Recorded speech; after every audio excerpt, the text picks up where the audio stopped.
Hello, hi friends. நான் உங்க SK. இன்னைக்கு நம்ம எந்த படத்த பத்தி பார்க்க போறோம்னா, இந்த வாரம் தியேட்டர்ல ரிலீஸ் ஆயிருக்க அரண்மனை 4 படத்த பத்தி தான் பார்க்க போறோம். இந்த படத்தோட ரிவ்யூக்குள்ள போறதுக்கு முன்னாடி இந்த சேனல சப்ஸ்கிரைப் பண்ணாதவங்க சப்ஸ்கிரைப் பண்ணுங்க, லைக் பண்ணுங்க, கமெண்ட் பண்ணுங்க. இப்போ வாங்க இந்த படத்தோட ரிவ்யூக்குள்ள போலாம். அரண்மனை 4 இந்த படத்துல யாரெல்லாம் நடிச்சிருக்காங்கன்னா, சுந்தர் சி, தமன்னா, ராஷி கண்ணா, யோகி பாபு இன்னும் சில பேரெல்லாம் நடிச்சிருக்காங்க. இப்போ இந்த படத்தோட கான்செப்ட் என்னன்னு ஒன் லைன்ல பார்த்துரலாம். படத்தோட ஹீரோவான நம்ம சுந்தர் சிக்கு ஒரு தங்கச்சி இருக்காங்க. அந்த தங்கச்சி தான் நம்ம தமன்னா.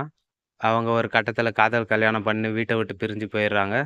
பிரிஞ்சு போன அவங்க ஒரு அரண்மனையில வாழ்ந்துன்னு வராங்க. இப்படி இருக்க ஒரு கட்டத்துல தமன்னாவோட வீட்டுக்காருக்கு நெஞ்சு வலி வந்து இறந்துடுறாரு. அந்த ஒரு துக்கம் தாங்க முடியாத தமன்னாவும் தற்கொலை பண்ணிக்கிறாங்க. இவங்க 2 பேரும் இறந்து போனது ஒரு கட்டத்துல ஹீரோவான நம்ம சுந்தர் சிக்கு தெரிய வருது.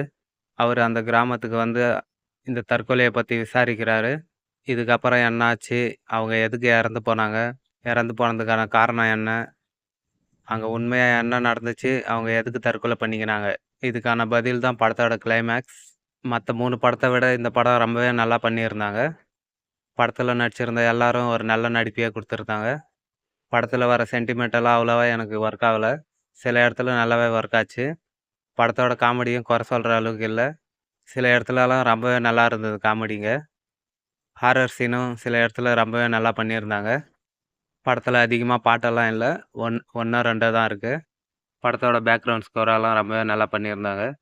படத்துல வர லொகேஷன் எல்லாம் ரொம்பவே நல்லா பண்ணியிருந்தாங்க. படத்தோட கிளைமேக்ஸ் எல்லாம் ரொம்பவே பிரம்மாண்டமா எடுத்திருந்தாங்க. படத்தோட நெகட்டிவ்னு சொல்லணும்னா, சில இடங்கள்லலாம் காமெடியெல்லாம் சுத்தமா செட் ஆகல.